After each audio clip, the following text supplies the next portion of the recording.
Welcome to Overcoming Adversity, an addiction and mental health podcast, powered by Next Level Recovery Associates, with your hosts, Amanda Marino, Sarah Frias, and Matt Williams.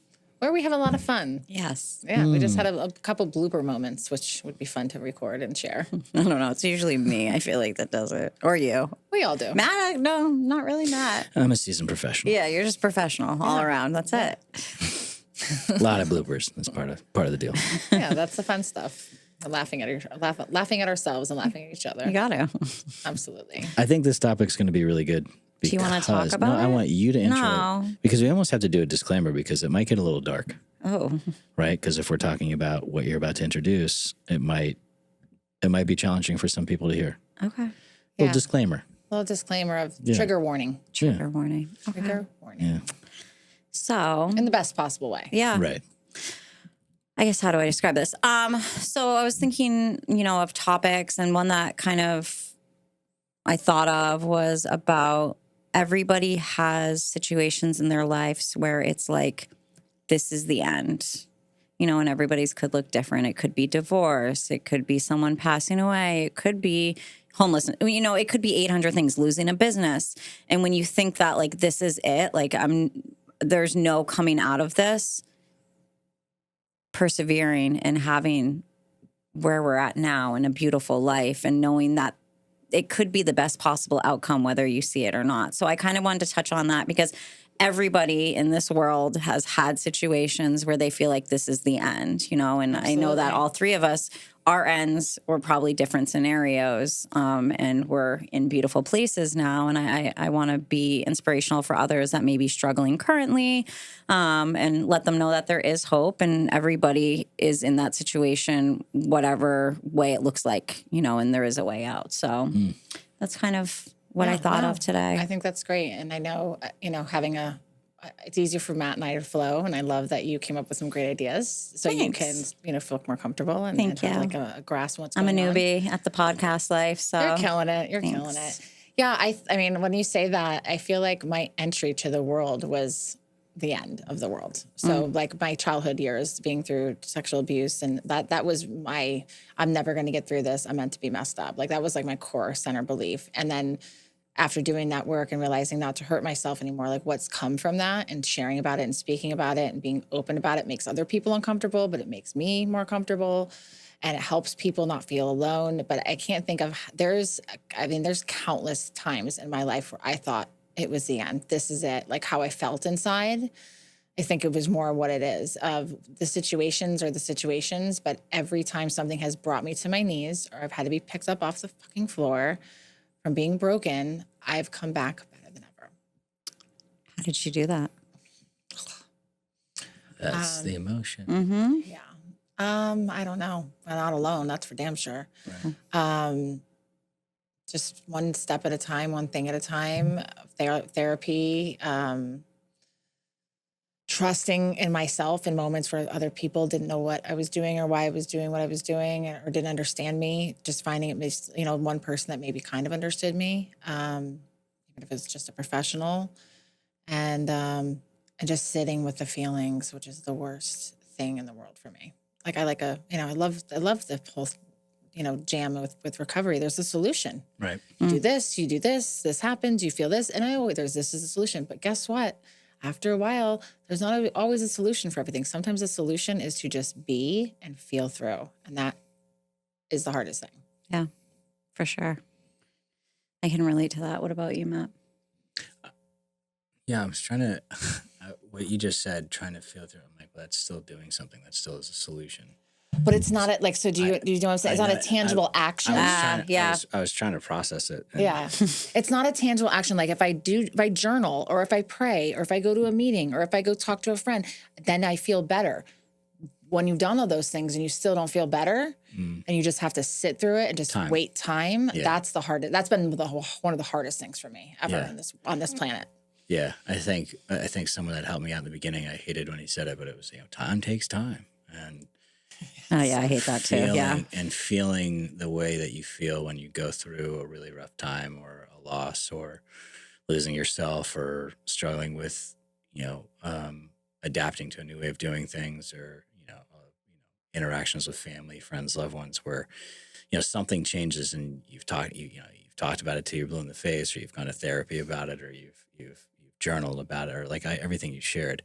There is that period where it's like, I'm not shutting down. I'm not trying to be, negative or bad or bring down the situation, but you just need time. And I think that's a huge thing. And and I feel like there's some people that never go through that, right? That never do, or maybe you know them so well, but they just do it in a private setting and they don't, and you never see it. Like they're always happy. Everything is always good. And I always wonder. I feel like those are the people that probably struggle the most. I don't know why. No, Yeah. I think there's, you have to put on this act. And, one of the things I struggle with is when you do develop or you do walk through things,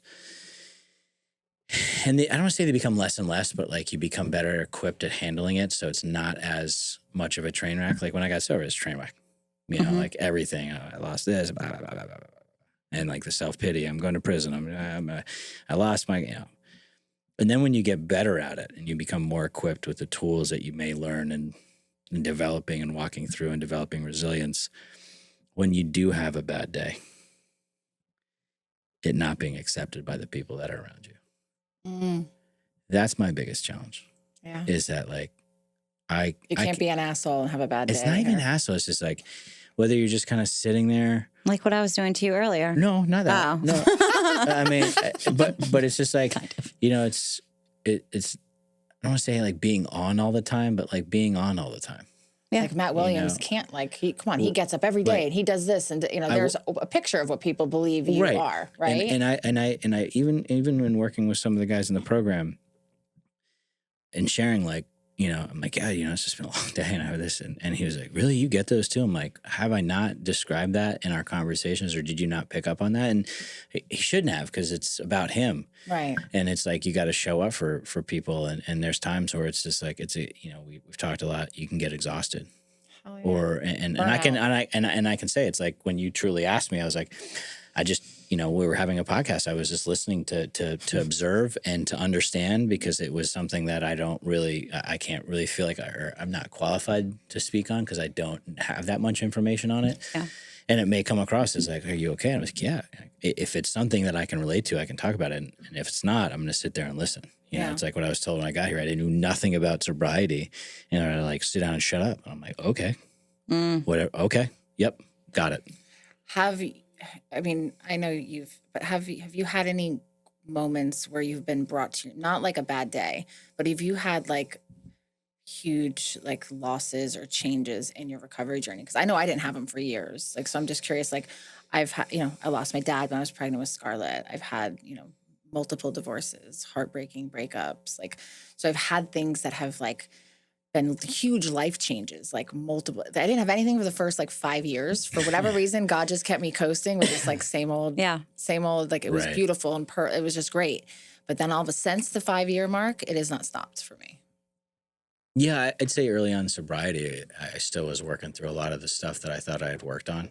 Yeah. And I went through, it's like, what do you do? I'm going to do some more training or I'm going to learn this or I'm going to learn that. And I went through a workshop and there were still so many self-limiting beliefs where I just was like, how am I? And I was hysterical, and I was like, I still feel this way about myself. Yeah. And I've done this and I've done the steps and I've talked about this and I've worked through the death of my father and processed a lot of things, but there's still things that I told myself subconsciously or consciously, but didn't realize it. Yeah. Other than that, like severe tragedies, no, I mean, just, some things when you work on something and as patient, as tolerant and as you can be, when, something hangs in the balance of somebody else and you're like, literally, I've done everything I possibly could to make this go well. And it's a no, or a not now, or a, we'll revisit that. It's like, okay. Like I can't, and I'll be the first one to say like, maybe I didn't give that 100%.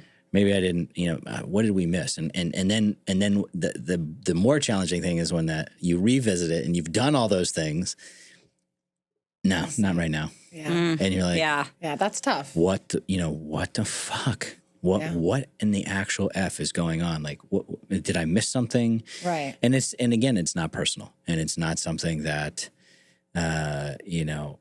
it takes a lot of work, and it takes a lot of, it is what it is, and trust the timing and universe, and keep, it's the same thing. If I can go to bed every night and be like, I gave 100% of the things that I did today. Here's where I fell short. Here's what I need to do better tomorrow. Let's see how this works out. I bet those moments, though, have helped shape and define you and help you grow in the most profound ways. Right? 100%. I think that's why you chose this topic, because all those things that brought me to my knees have helped me become the person I am today. I wouldn't be who I am. I wouldn't appreciate what I appreciate in certain ways. If I didn't go through like hard things and I was just like, skipping on cloud 9 every day, like I wouldn't appreciate what I have. Like I appreciate the peace right now. Like I have so much peace. Yeah. I so appreciate it, because I've had moments where there was no peace for a long time. Yeah. Yeah. And I think there's a lot of challenges too. It's like when you sign up for things like or get volunteered to do things. like I just want to be good at everything. I understand that. And it's like, me too. I want to be really good at it, and Or I don't want to do it. or it's not even I don't want to do it. It's that's just me. I don't. That's- The process of going through it. It's like, I've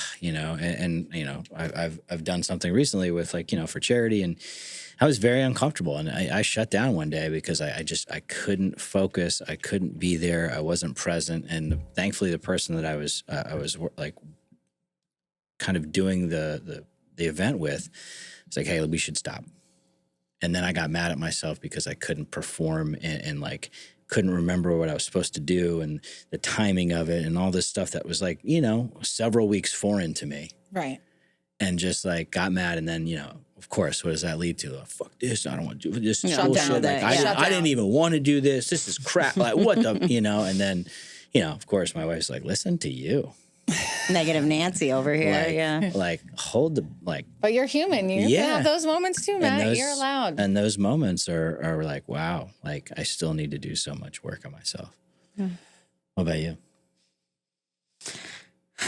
I mean, I think I haven't had, to be honest with you all, in recovery, I really haven't had the end moment, I feel like, so far. I know that it will definitely, I'm sure, pop up at some point in my journey in life. When I think of a moment in time where it was the end, I think of before I got sober. And, to be transparent, I have my nursing background. I worked as a nurse, and my end, where my end was that I was like just gonna die, and I was okay with that. And I was homeless in Boynton on Seacrest, which is not a nice area in Boynton, with no shoes on, because I had AMA'd from a hospital around here. So I was just walking around there with no shoes on and hospital gowns. Oof. Yeah. I had like a cut on my face because I wasn't drinking. Yeah, it wasn't I just pretty. saw the visual. Yeah. I know the area and I know the hospital. I just had the whole picture in my head. I didn't mean to chuckle. It's not funny. No. It's okay because I can laugh at it now. But at the time, What year was that? 2017. Why did you see her rolling down the road? Well, no, I was just thinking. I was like, where was that? It's like, was I over there at that time? No, it's Like, I 2017. can't. It's hard for me to see it. Well, and so that's what, like we were talking about before on a different episode, Janine was talking about, she says these things and people are like, wow, I couldn't picture you being that. And that was me, because I got sent to treatment, wasn't, an agreed upon, like me confessing. And they were like, you have to go get cleared from the hospital because I had infections in my legs so bad that the hospital was basically like, you're going to get your legs cut off because they're so infected to the bone. And I didn't care. Like, I really didn't care. You were and that I was that detached. gone. Like, I was just done with it. I didn't want to live anymore. I was just existing, not even. Like, I just wasn't a person. I was just... A shell. Yeah, shell. Yeah. Wow. So I mean, I obviously I left the hospital and was just walking around, and that was just it. I just figured like this is the way I would die. But in saying the end, I think that there's hope, right? Because I wouldn't have went to treatment. I wouldn't have called the treatment center back that told me I had to get medical clearance from the hospital that I left from to come pick me up. And they did have to Was it circle. Bethesda? JFK? JFK. How'd you get to Seacrest? It's kind of a hike. I don't know. Oh, okay. Yeah, I don't know. I got Ativan in the hospital, and Ativan makes I you had a great black out. idea. Yeah. And I had to have hope, right? I mean, I had to thank this treatment center that's unfortunately not around anymore because they circled back 4 times to pick me up. Because every time I was on my way, right, to KFC in Boynton Beach, and I didn't make it, and they kept picking me. They kept being willing to pick me up. So I had to have some hope, and I think that's where it is. And I think there's always like someone in your corner. Whether it's someone close or not, like, my mother, like there's always someone that knows that you can do it, or even the treatment center knew that I could do it, or they wouldn't have tried to pick me up 4 times. And it's just that little bit of hope. Like, that's all you need. And it's funny because I drive, not funny, haha, but like I drive down Seacrest and, like by areas that I was doing my substances at, with no shoes on. And, I'm like, grateful. I go pick my kids up at daycare every day, and there's a kid that sleeps outside down the street, this restaurant, every day. He's there in the morning, he's there at night, he just sleeps there. And I'm like, wow, I'm so grateful, and it's those moments because I was in that situation where I knew that like where the drugs had taken me, I swear I could have went to treatment for 2 days. It was life-changing for me at that point. Like, I was like, I'm good. Like I literally only went for 14 days and it wouldn't have mattered. Yeah. It was the moment of like some kind of divine. Yeah, it really was. God's hand. Yeah. It's, so you look at me now, you wouldn't know that. And when I went to the spa the other day for a self-care day, I put my phone down for 4 hours, and I was telling Amanda the other day, I think I told you too, Matt, but I was laying in the massage with no phone, which was amazing. I told the daycare, to call my fiance if they needed anything. And I was like, wow, I've not ruined, but I did not take care of my body for a long time, and we only have this one body. We should really aha moment. I totally aha moment. And I keep having those more and more. But I think it brings me back to like my gratitude for today because I see the people that are homeless. I see the people that are struggling, and suicide. And there's a lot of it, a lot lately. Men's mental health was last month. And there's a lot of men and, women suicides, overdoses. And I just want, if there's one person that we can like help to know that there is hope, it does get better. And you can go through moments in your life where it feels like it's the end, but that it gets better. Just got to hang on. You just got to hang on. And then once you go through it once, then like from an outside point of view, like I've seen maybe not the end moments, but I've seen so many awakening aha moments for you. Maybe there's been a lot of awakening. Yeah. Maybe they don't feel like end or anything like that to you, but like from an outside, I see so much of that in you. And 2 funny things. One is I am barefoot right now. That's one. Oh, yeah, you are. I am. I mean, we're inside. I'm not walking around. Well, your feet don't smell. And then 2, how come everybody can 100% believe that I was that girl? Nobody ever is like, no way. I mean, you were in the club scene. Yeah, no, I believe it. I mean, do you believe it? You can see it. The only person that was like, no way, was at the one time we were at dinner and Chrissy was like, no way. I could never see Amanda. No way. Nope, I can't see it. And everyone's like, are you fucking kidding me? Like, you can't see her punching somebody in the face? Like, oh, yeah. No, I could. Yeah, for sure. That's so funny. I'm dying. Yeah, people know that I was that girl, and I'm okay with it. Yeah, okay. No, that's okay. I mean, it's not terrible, No, it's so long. I mean, now. mine's pretty extreme, like hospital gown with no shoes on, just walking up the street. Like, that's so not me now if you've met me. And that's like the growth that is, you have 2 choices, right? And it's, to really accept that it's the end and not really do anything about it. An end of a phase, an end of a painful situation, end of an era. And it's the awakenings and what we go through, we grow through. There's that saying. And that is like so I love the that. truth. I do love that saying. I wouldn't take back any of it. Yeah. No, I wouldn't either. As hard as it all was, and like as much as I would never want my kids to go through it, things like that, I just wouldn't take any of it because all of it has made me into the pieces that I am today. And I can offer my experience of what I've been through. It's been a lot. Yeah. So I'm good with that. Yeah. I agree completely. What about you, Matt? When you got sober, like when you were, did you feel like And you obviously felt like there was hope. Like you went to Chelsea and said that you were going to treatment. Like, did you feel like? Well, yeah, I don't necessarily feel like there was hope in the beginning. I spoke at a detox the other day and it was small, and there's a couple men in there, and it was just like sitting there, listening to them, but sharing, kind of my experience. And, I always say, like, not to be dark, but like, I thought it would have been better for the people that are, in my family or the people that I knew if I wasn't here permanently. But then I'm like, how would I even do it? And then but to have those thoughts and be able to say that today, like, that thought process was crazy. It's like, if I ever need a reminder where my office is now, I just have to step out on the road, because that's where those thoughts were happening as I drove back to the apartment that I lived in. Oh, wow. So it's like, I can just step outside and be like, oh yeah, I'm standing inside of a business that's, because of not giving up and being resilient and having a community of people and people loving on me and giving me support and raising me up and teaching me how to love again. But yeah, those thoughts, it's like, it's again, I don't want to be here. I don't want to deal with this. I don't want my family to have to deal with this. I did it again. I'm a loser. I'm a failure.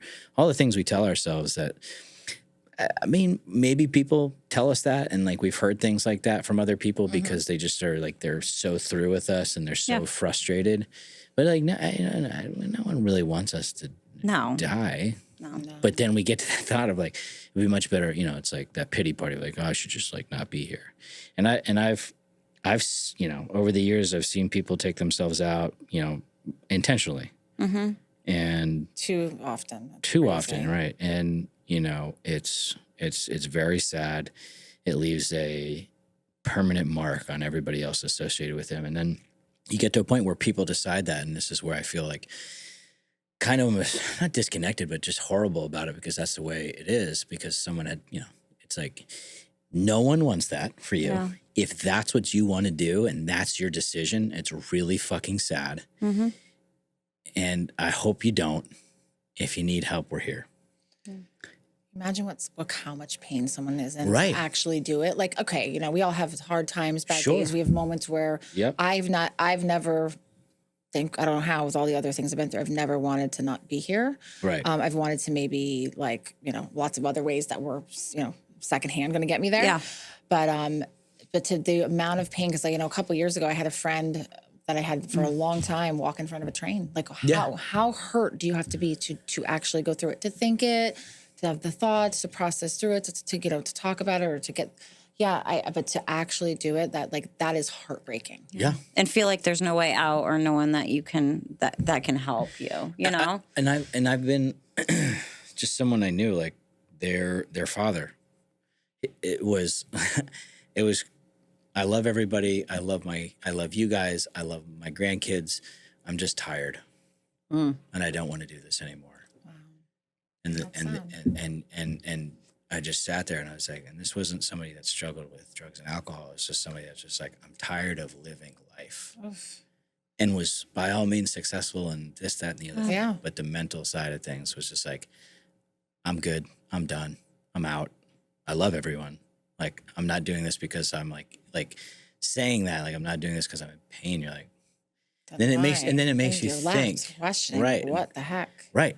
Like, I'm more scared of not being here anymore. I want to be here forever. Actually, that's how I feel. I don't know about that. I want to be with my. I'm trying to be negative. I don't want to be here. I want to be forever. with my kids for I just don't want this ever to end. Like, I have to be honest about that. Yeah. I'm grateful that I feel. No, that's way. awesome. Yeah. Yeah. I have more of a fear of something happening to me and not being there for my kids, more than. Oh yeah, no, I can relate to that for sure. I can't even go in there. But I don't want to be I'll go in a dark rabbit hole if we start going there. I mean, I don't want to be old and stuck in a nursing home is what I mean. Oh no, I want to be like this. Forever. Oh yeah, no, I totally would be. I thought you meant you wanted to be like Amanda's 90. imaginary world. I thought you meant old and. I have fantasy land going on. No, that's fine. Good for you. It's not reality, but it's my truth. I want to be just like this with my kids, still home, and keep that. No, that's great. It's not reality, and I'm sure it'll be different and evolve as time goes on. But yeah, there are crisis helplines too, I think, that are really important to announce, like the 988, the suicide hotline. And then locally we have 211.